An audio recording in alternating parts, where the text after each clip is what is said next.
Hello boys and girls, ladies and gentlemen, welcome back to a brand new video and welcome back to the channel, The Quick Take. Yes, the greatest football channel that's ever I'm joking. But welcome back to a brand new video. In today's video, I'll be going over some of the latest and greatest news surrounding Chelsea, starting off with a certain Belgium striker, Romelu Lukaku. Al Hilal are still trying to convince Chelsea striker Romelu Lukaku to choose the Saudi Pro League over Juventus.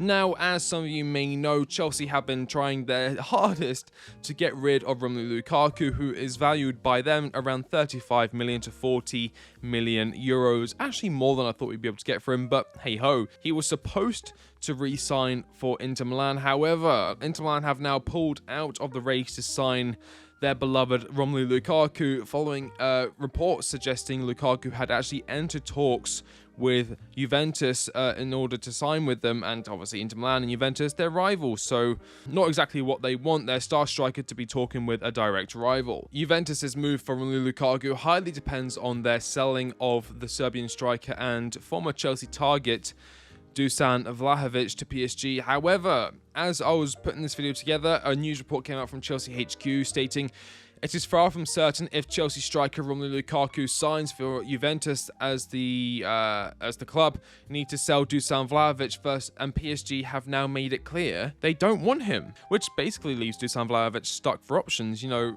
according to Fabrizio Romano, Chelsea weren't pursuing Dusan Vlahovic, along with Lautaro Martinez, that we have now ended our interest. However, Juventus obviously want to get rid of Vlahovic, and they have already offered us Vlahovic for just £21 million plus Romelu Lukaku. So it's certainly a deal that I think it should be certainly analysed and looked at. And as I said, I'm a big admirer of Dusan Vlahovic, and to see us wave away this opportunity at getting rid of Lukaku and spending just £21 million on him, I don't see anything wrong with this deal. I think it must be a smart deal, but apparently we don't want to do that. But Romelu Lukaku will be leaving Chelsea, it seems.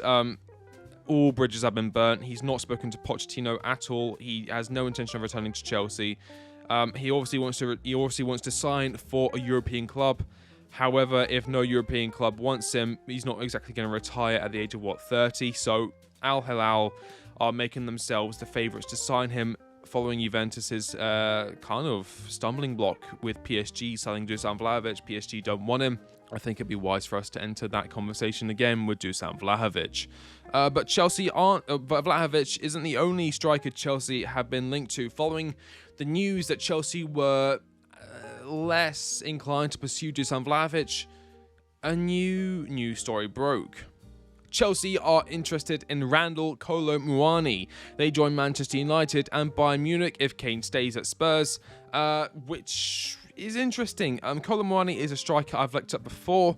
I've not been his biggest fan. I've looked at his metrics compared to other strikers. He could be similarly compared to Dusan Vlahovic in terms of the metrics. You know, it's not like blowing you away in any way, but it's clear that there is some talent there. I think he's a good striker, but according to reports, Eintracht Frankfurt, who Kolo Muani plays for, they are demanding 100 million euros, which is 86 million pounds for Kolo Muani. It just seems to be the number that every club wants for a striker or a goalkeeper or a CDM nowadays. 100 million. It's 100 million is new 30 million. I don't understand it, but it's annoying, and that is how the market is nowadays. But I will be doing a breakdown for Randall Kolo Muani. He is obviously a striker who could sign for Chelsea, and so I think it's best that everyone knows exactly who we would be signing in that case. Keep an eye on the channel for the breakdown. Next up is a Moises Caicedo update.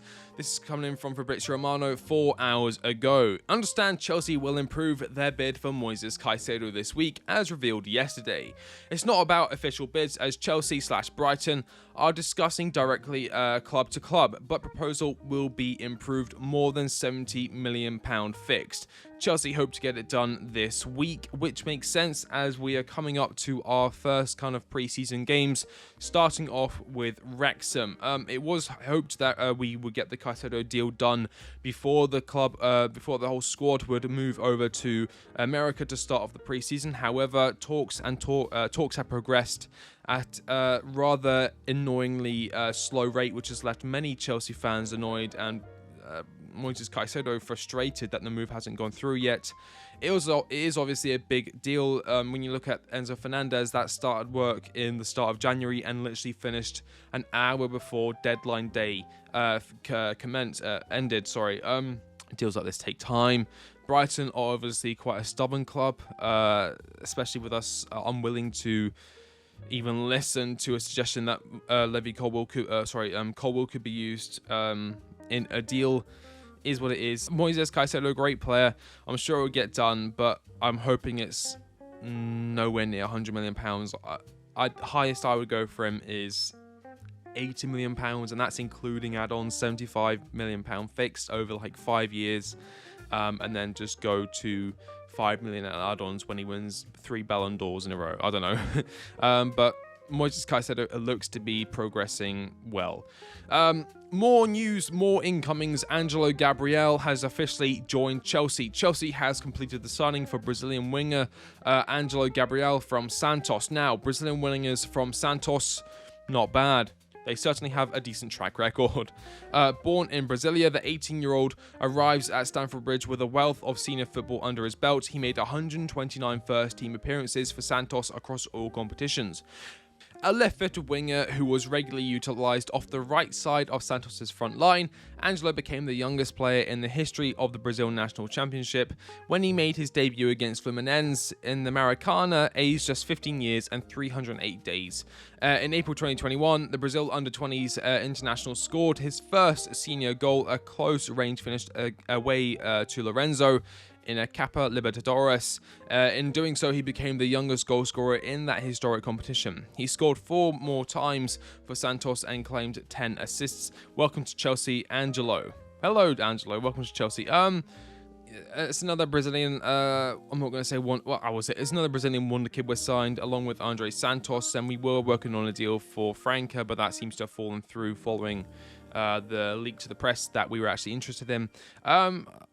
I can see him going on loan and to Strasbourg and actually doing quite well, impressing far more than Callum Hudson-Odoi has impressed. Speaking of Callum Hudson-Odoi, Fulham opening bid for Callum Hudson-Odoi has been rejected by Chelsea, with the England winger set on leaving Stamford Bridge as he approaches the final year of his contract. Yes, you heard me right. Fulham have made a bid for Callum Hudson-Odoi that has been rejected by Chelsea, and in doing so, they have then re-signed Willian for 1 more year. Callum Hudson-Odoi is a player who a couple of years ago was one of the most exciting prospects at Chelsea, but the Achilles injury really ruined him.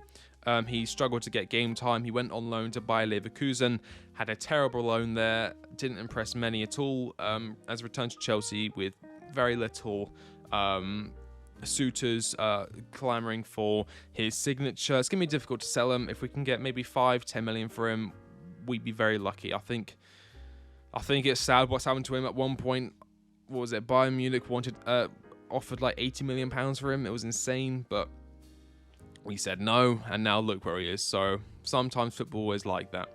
But we are looking at another prospect who has certainly a brighter future than Callum Hudson-Odoi. This is coming in from London's first story. Sources, at least 3 CFC scouts really like Ryan Cherki and have been tracking his performances for several months. Next step down to hierarchy and Poch. On Caicedo, Brighton still want a fee close to £100 million, but Caicedo expected to ask to leave again. Internal push may help. Back on Ryan Cherki. Another player Chelsea have been pursuing this summer. I actually think there is a bid coming in soon. I saw a report saying that there is a bid coming very soon from Chelsea for Ryan Cherki. Lyon want 50 million. We want to spend no more than 40 million. We'll see where it goes.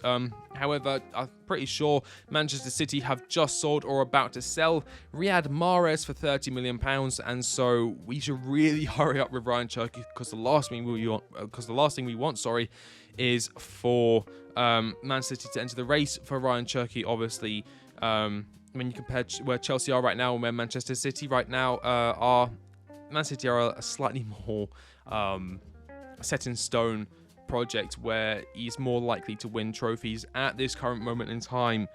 We are at the start of a rebuild, and unless he wants to be the face of the new rebuild and not just another face in a Man City team where he'll be in the shadow of players like Kevin De Bruyne, Rodri, Ruben Diaz, and obviously Erling Haaland, and even Jack Grealish. I mean, it's up to him. If he wants to be the star man for Chelsea or the cog in a massive clock for Manchester City, it's up to him. I would choose Chelsea, of course. Moving on to Neymar Jr. This is coming in from Chelsea HQ or Dean Jones Soccer via Give Me Sport. Neymar to Chelsea is like an itch they can't resist scratching, but he's one of those players that is genuinely so hard to sign.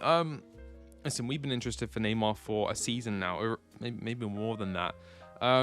He's a fantastic player, of course. I can see Enzo being the face of Chelsea alongside Reece James. I am obviously a massive admirer of Neymar. I'm a big fan, and I'd love to see him at Chelsea. I wouldn't want us to sign him for over 60 million euros. It just depends where PSG are and if they really want to sell. If we got Neymar, brilliant. He'd maybe play for us for 2-3 seasons before going to. I could see him go to Saudi Arabia. Honestly, I can see him retiring there. He likes his money, so Saudi Arabia does sound like the right place for him. But Neymar links continue to appear around Chelsea. But moving on to more set-in-stone stories, Chelsea links with Mike Maignan are back, and there have definitely been conversations around that potential move. So I would not lose sight of that. That is also coming in from Dean Jones Soccer and Give Me Sport. Chelsea, listen, going into next season, I think it'll be dangerous and naive for us to really put our hopes and all our eggs in the Kepa Arrizabalaga basket. I don't think he's ready. No, he's ready, but I don't think he's the level of goalkeeper we need if we want to be competing for trophies again at a high level, or even competing for the league. And I think Mike Maignan is there. Mike Maignan is definitely a better goalkeeper than Kepa. I mean, believe it or not, Mike Maignan is actually younger than Kepa Arrizabalaga. Who knew? But he's 10 times the goalkeeper. So if we're able to get Mike Maignan, fantastic. The only real stumbling block I can really see with Mike Maignan is his 100 million euros, asking price from AC Milan. As I said earlier with Kolo Muani, 100 million euros is just it's just what clubs ask for nowadays. He's a fantastic goalkeeper.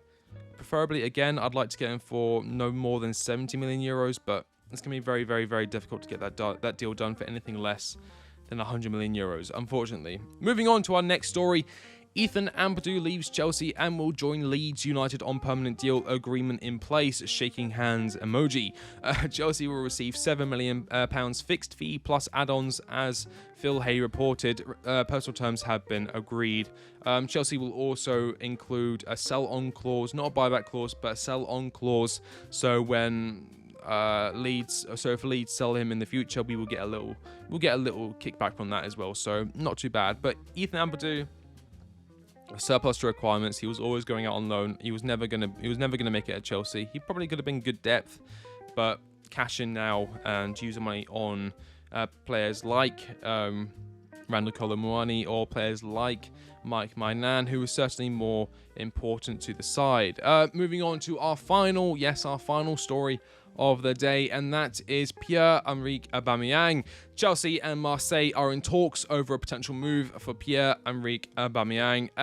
Listen, Aubameyang, it's really unfortunate what happened to him because he was signed under Thomas Tuchel. Him and Tuchel had obviously had a past relationship at Borussia Dortmund. They had done wonderful things together, and so when Chelsea signed Pierre-Emerick Aubameyang, I was thinking, okay, not too bad. He did really, really, really well at Arsenal.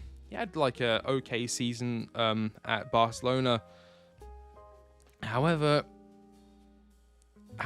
following his arrival, we sacked Tuchel really quickly, and then he was just kind of out of favour. He did quite well playing against AC Milan. I remember him scoring quite a good goal, like a proper striker's goal. Really good finish, but he never was given the opportunity to shine in a Chelsea shirt, which is really unfortunate to me. I think he is a good striker. I think we could have, if we got him maybe a couple of years earlier, he would have been even better. But it's unfortunate what happened with him. I wish him all the best wherever he goes. It looks like Marseille. But that looks like the end of the video. Thank you all so much for watching. As I said, I will be doing a Kolo Muani breakdown, similarly to what I did for Nicholas Jackson. I hope you all looking forward to that. I hope you all had a fantastic day. I hope you all, I hope you're all enjoying my content recently. And thank you all so much for watching. I've been the Quick Take, and I will catch you on the next one. See you later.